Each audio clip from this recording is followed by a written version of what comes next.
Hello नमस्कार दोस्तों, सभी का स्वागत है एक बार फिर से। आज का जो हमारा सेशन है इसके अंदर हम एक शानदार सीरीज के साथ आपके सामने रहेंगे भाई दोस्तों। आज की जो सीरीज है इसके अंदर सबसे पहले तो मैं आपको बता दूं, ये हमारा यूट्यूब चैनल है, न्यू यूट्यूब चैनल है। एक बार सब्सक्राइब नहीं किया तो पहले चैनल को सब्सक्राइब करें, बेल आइकन को प्रेस करें और वीडियो को लाइक ज़रूर करना दोस्तों। और सब्सक्राइब नहीं किया तो सब्सक्राइब भी कर लेना। चलते हैं आगे। हाँ देखिएगा, आज का जो हमारा टॉपिक रहने वाला है उसके अंदर हम बात करने वाले हैं, इसमें टॉप 25 क्वेश्चन है जिसमें जीके और साइंस से रिलेटेड प्रश्न रहेंगे हमारे। बहुत ही शानदार सेशन है, क्लास को शेयर जरूर कर देना भाई दोस्तों। आज का जो सेशन है इसके अंदर टॉप इंपोर्टेंट 25 प्रश्न, महत्वपूर्ण प्रश्न है, वही लेकर आया हूँ भाई दोस्तों मैं आज। हाँ, सबसे पहला जो हमारा प्रश्न रहेगा वो प्रश्न क्या है, प्रश्न हमारा क्या है दोस्तों। सबसे पहले देखिएगा प्रश्न क्या रहेगा। एडवर्ड ने खोजा, एडवर्ड ने खोजा, एडवर्ड नाम सुना होगा आपने, एडवर्ड जेनर। एडवर्ड जेनर ने क्या खोजा, फटाफट से आंसर दे दो, देखें जल्दी से क्या क्या आंसर रहने वाला है और अपने साइड में नोट करते चले। टॉप 25 प्रश्न है, एग्जाम की दृष्टि से बहुत इंपॉर्टेंट है।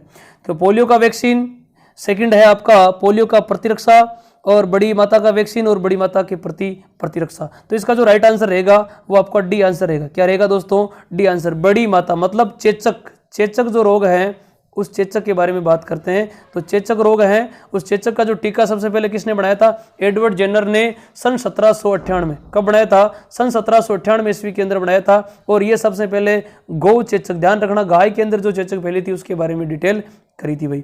अगला जो हमारा प्रश्न है, नेक्स्ट प्रश्न, अगला प्रश्न है दोस्तों, प्रश्न हमारा क्या है कि H1N1 का संबंध किस वायरस से है?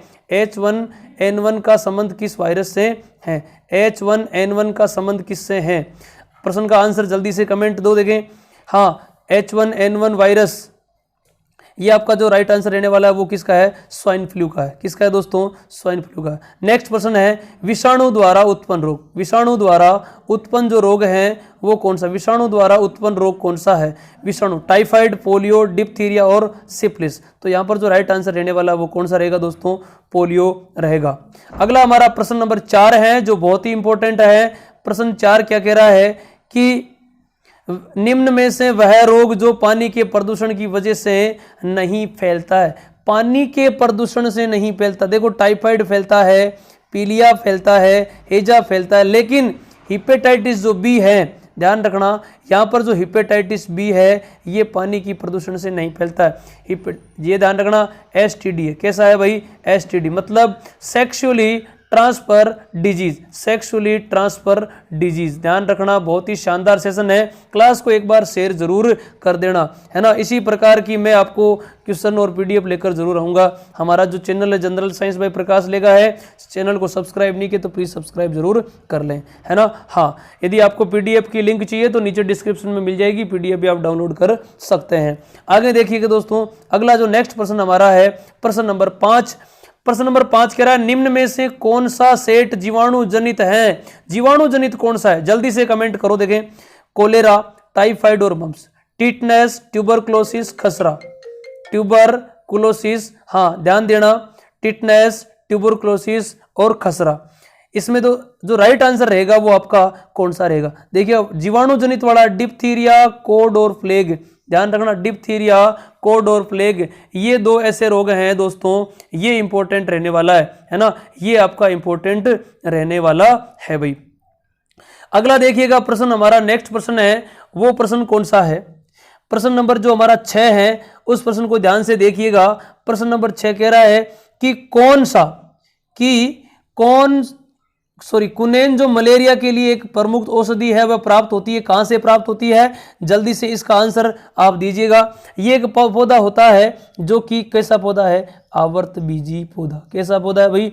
आवर्तबीजी पादप है। और स्पेशली मलेरिया रोग के लिए कुनेन नाम की जो दवा दी जाती है वो सिनकोना वृक्ष, कौन सा वृक्ष है भाई?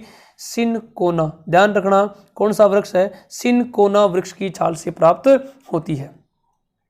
चलते हैं आगे। अगला जो हमारा प्रश्न नंबर 6 है वो 7 नंबर प्रश्न है वो कौन सा है?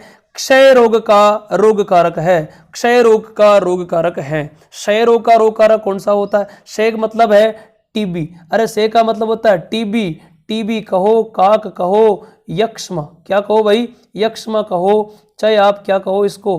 तपेदिक कहो, ये अन्य इतने सारे नाम हो सकते हैं। इसके अलावा इसका जो रोगजनक पूछ रहा है मेन कारक क्या होता है, तो आपका आंसर क्या रहेगा, माइक्रोबैक्टीरियम ट्यूबरकुलोसिस, टीबी है, ध्यान रखना। ट्यूबरकुलोसिस, टीबी का पूरा नाम ट्यूबरकुलोसिस होता है और पूरा नाम यहाँ रहेगा माइक्रोबैक्टीरियम ट्यूबरकुलोसिस, माइक्रोबैक्टीरियम ट्यूबरकुलोसिस रहेगा। चलते हैं नेक्स्ट प्रश्न की ओर। प्रश्न नंबर 8 है, 8वां प्रश्न है, जीवाणु की खोज किसने करी। जीवाणु की खोज, बैक्टीरिया की खोज करने वाला, बैक्टीरिया की खोज करने वाला वैज्ञानिक का नाम ध्यान रखना, उसका नाम क्या है दोस्तों, हाँ, एंटोनी वॉन ल्यूवेनहोक, एंटोनी वॉन ल्यूवेनहोक। बहुत ही अच्छा प्रश्न है, शानदार प्रश्न है, प्रश्न को साथ साथ याद करते चलें। चलते हैं, समय खराब नहीं करते हुए आगे चलते हैं। क्लास को शेयर जरूर कर देना दोस्तों, लाइक कर देना, है ना। उसके बाद चलते हैं आगे। अगला जो हमारा प्रश्न है, नेक्स्ट प्रश्न, प्रश्न नंबर 9 है, निम्न में से कौन सा रोग कीट के काटने से होता है। कीट की बात कर रहा है यहाँ पर, कोई ना कोई कीट। देखो यहाँ ध्यान रखना, कीट के काटने से होता है। यहाँ देखो स्कर्वी विटामिन सी से होता है, ध्यान रखना किससे होता है, विटामिन सी से। निमोनिया एक जीवाणु जनित रोग है, ध्यान रखना किससे है, जीवाणु जनित है। दमा है, ये एक कवक जनित रोग है। लेकिन यहाँ पर एक रोग है डेंगू, डेंगू किसी के काटने से होता है। वैसे डेंगू वायरस होता है, ध्यान रखना किससे होता है, डेंगू एक वायरस होता है। अरे क्या होता है, डेंगू वायरस, अर्बो वायरस नाम से होता है। और यहाँ पर डेंगू के लिए कौन सा मच्छर काम करता है, मादा एडीज। अरे कौन सा मच्छर है, मादा एडीज इजिप्टाई। अरे कौन सा मच्छर है, मादा एडीज इजिप्टाई नाम का एक क्या होता है दोस्तों, मच्छर होता है जो इंपॉर्टेंट होता है। ठीक है, ये एक ऐसा मच्छर है जो स्वच्छ जल में निवास करता है। डेंगू रोग में ध्यान रखना क्या घट जाती है शरीर में, प्लेटलेट्स। अरे क्या घट जाती है, प्लेटलेट्स घट जाती है, प्लेटलेट्स बिंबाणु की संख्या घट जाती है, ये भी आपको ध्यान रखना है। चलते हैं अगले प्रश्न की ओर। अगला जो हमारा नेक्स्ट प्रश्न है, प्रश्न नंबर हमारा 10, 10वां प्रश्न कह रहा है, जीवाणु के अध्ययन को विज्ञान में क्या कहते हैं। जीवाणु का अध्ययन बैक्टीरिया का बैक्टीरियोलॉजी कहलाता है। अगला प्रश्न है, विषाणु के अध्ययन को क्या कहते हैं। विषाणु का अध्ययन, वायरस का अध्ययन कहलाता है वायरोलॉजी, ध्यान रखना वायरोलॉजी। यहाँ देखो यहाँ लिखा बैक्टीरियोलॉजी जीवाणु का अध्ययन, माइकोलॉजी कवक का अध्ययन, एंजियोलॉजी ध्यान रखना रुधिर वाहिनियों का अध्ययन, किसका अध्ययन, यहाँ ध्यान रखना रुधिर वाहिनियों, रुधिर वाहिनियों का अध्ययन किसमें किया जाता है, एंजियोलॉजी के अंदर किया जाता है। माइकोलॉजी कवक का अध्ययन किया जाता है, बैक्टीरियो में किसका किया, जीवाणु का किया जाता है। और विषाणु ध्यान रखना वायरस होगा। ठीक है, अगला नेक्स्ट प्रश्न 12 नंबर प्रश्न है, विषाणु की खोज किसने करी। ध्यान रखना वायरस कब घुसता है, जब डीजे बज रहा होता है और विष के लिए होते हैं। ध्यान रखना डीजे इवोन इसकी। आंसर क्या रहेगा, हमारे प्रश्न का आंसर क्या रहने वाला है दोस्तों, प्रश्न ये रहेगा विषाणु की खोज, किसकी खोज भाई, विषाणु की जो खोज है वो किसने करी। अरे किसने करी, विषाणु की खोज करने वाले वैज्ञानिक का नाम है, हाँ, डीजे इवोन इसकी, डीजे इवोन इसकी रहेगा। अगला हमारा प्रश्न है, प्रश्न नंबर कौन सा दोस्तों, 13 नंबर। अरे कौन सा प्रश्न, 13 नंबर हमारा जो प्रश्न है, निम्न में से किस रोग को एंटीबायोटिक द्वारा ठीक नहीं किया। विषाणु जनित कोई भी रोग है उसको एंटीबायोटिक से ठीक नहीं किया जा सकता है। यहाँ देखो कुष्ठ जीवाणु का है, टिटनस जीवाणु का है, हैजा जीवाणु का है, लेकिन मिजल्स खसरा है वो किससे, ये विषाणु वाला होता है। इसका होता है मोरबीली वायरस, खसरा मिजल्स, MMR का टीका लगाया जाता है। बच्चे के जन्म के 9वें माह में टीका लगता है, खसरे का टीका या मिजल्स का टीका। प्रश्न नंबर हमारा 14 रहेगा, कवकों के अध्ययन को क्या कहते हैं। कवकों का अध्ययन कहलाता है दोस्तों माइकोलॉजी, क्या कहलाता है, माइकोलॉजी। अच्छा प्रश्न है, शानदार प्रश्न है। अगला जो हमारा प्रश्न है, प्रश्न नंबर 15, टिटनेस का जो टीका होता है वो कौन सा टीका होता है। टिटनेस में टीका लगता है DPT। अरे कौन सा लगता है, DPT। देखिएगा दोस्तों DPT, DPT का मतलब होता है, D का मतलब है डिप्थीरिया, P का मतलब पर्टूसियस और T का मतलब है टिटनेस। तो 3 रोगों का मिक्स का लगता है, इसीलिए इसको कहते हैं ट्रिपल एंटीजन। क्या कहते हैं, ट्रिपल एंटीजन के नाम से जानते हैं। डिप्थीरिया, पर्टूसियस और टिटनस। डिप्थीरिया, काली खांसी और टिटनस। पर्टूसियस मतलब टिटनस, सॉरी पर्टूसियस का मतलब होता है आपके काली खांसी। प्रश्न नंबर 16 ये कह रहा है, लैंगिक स्पर्श से होने वाला रोग है। लैंगिक स्पर्श से होने वाले रोग, गोनेरिया भी है, सिफिलिस भी है, ट्राइकोमोनियासिस भी है। अर्थात यहाँ ऑप्शन सभी पे टिक करना है। ठीक है भाई दोस्तों, चलते हैं आगे। प्रश्न नंबर हमारा 17। प्रश्न अच्छे हैं तो कमेंट बॉक्स में जरूर कमेंट करिएगा, सर बहुत ही अच्छे प्रश्न है ना। तो आपका सपोर्ट इसी प्रकार बना रहे। बहुत बहुत आपका धन्यवाद। वीडियो में आप लोग बने हैं, अंत तक वीडियो जरूर देखना दोस्तों। अगला देखो, इसके अंदर मैं बात कर रहा हूं, प्रश्न नंबर हमारा 17 है, मलेरिया रोग का मेन कारक क्या था। देखो यदि यहाँ मलेरिया का रोग जनक पूछता है, रोग जनक या रोग कारक एक ही चीज है, तो यहाँ पर ध्यान रखना वो होता है प्रोटोजोआ। क्या होता है?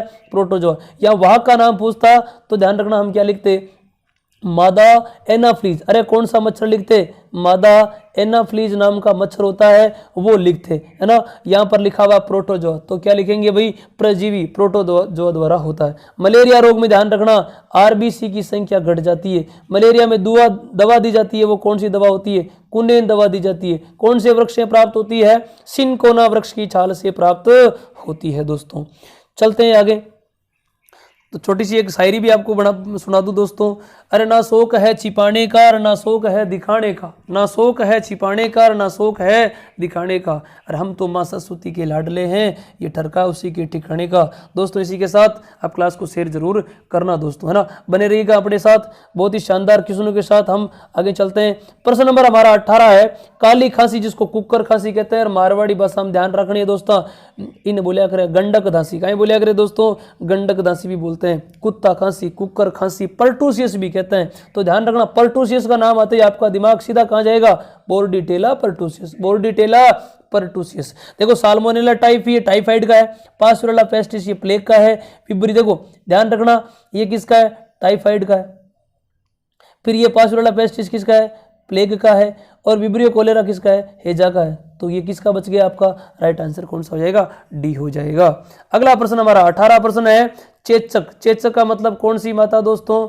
बड़ी माता। और बड़ी माता रोग का जो रोगजनक होता है वो वेरियोला होता है। कौन सा वायरस होता है? वेरियोला। और वेरिशेला किसका होता है? वेरिशेला वायरस होता है किसका? छोटी माता का होता है ना। हाँ, उसके बाद अगला प्रश्न है, प्रश्न नंबर हमारा 20, निम्नलिखित में से किसको जांचने के लिए एलिसा टेस्ट करते हैं? एलिसा टेस्ट मतलब एलिसा टेस्ट का मतलब होता है एंजाइम लिंकेड इम्यूनोसोर्बेंट टेस्ट।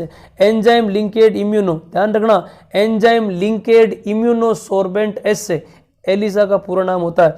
और एड्स का प्राथमिक जो परीक्षण होता है उस प्राथमिक परीक्षण का नाम क्या होता है दोस्तों? वो एलिसा टेस्ट ही होता है। और एलिसा टेस्ट किसके लिए है? एड्स के लिए। ये कौन सा टेस्ट है? पहला टेस्ट है। कौन सा टेस्ट है? पहला टेस्ट है। नाम ध्यान रखना क्या होता है? एंजाइम लिंकेड इम्यूनो सोर्बेंट एस, किसका पूरा नाम है? ये आपके एलिसा का पूरा नाम है। एड्स की पहली जांच प्राथमिक टेस्ट। दूसरी होती है पीसीआर और तीसरी होती है डब्ल्यूबीटी। कौन सी होती है? दूसरी। 2 नंबर पे बात करते हैं तो दूसरी कौन सी होती है? पीसीआर होती है, एक होती है डब्ल्यूबीटी और एक आपके सामने लिखी हुई है। ये 1 नंबर है, ये 2 ये प्राथमिक परीक्षण है और ये दोनों निश्चयात्मक परीक्षण है दोस्तों, ध्यान रख लेना। अगला जो हमारा प्रश्न है, नेक्स्ट प्रश्न है, एक वर्णांध नारी। एक वर्णांध का मतलब है कलर विजन से ग्रसित एक महिला है जो सामान्य पुरुष, देखो सामान्य पुरुष का मतलब XY है, वर्णांध नारी का मतलब है यहाँ पर वर्णांध नारी लिखा, ऐसा होता नहीं है लेकिन कोई 100 पीडीओ में 1 पीडी ऐसी हो सकती है जहां पर कलर विजन ऐसे लिखना है। ये वर्णांध नारी है, इसका विवाह हो जाता है तो पहले ऐसे क्रॉस करवाना, X और X इस पे C है, इसका मतलब है एक लड़की है वाहक है। फिर इस X का इस Y के साथ X और Y, यहाँ C पुत्र कैसा होगा? वर्णांध। फिर इसका इसके साथ इसका मतलब X और X इस पे C आएगा, ये भी क्या होगी भाई? वर्णांध नहीं वाहक होगी, ये भी वाहक।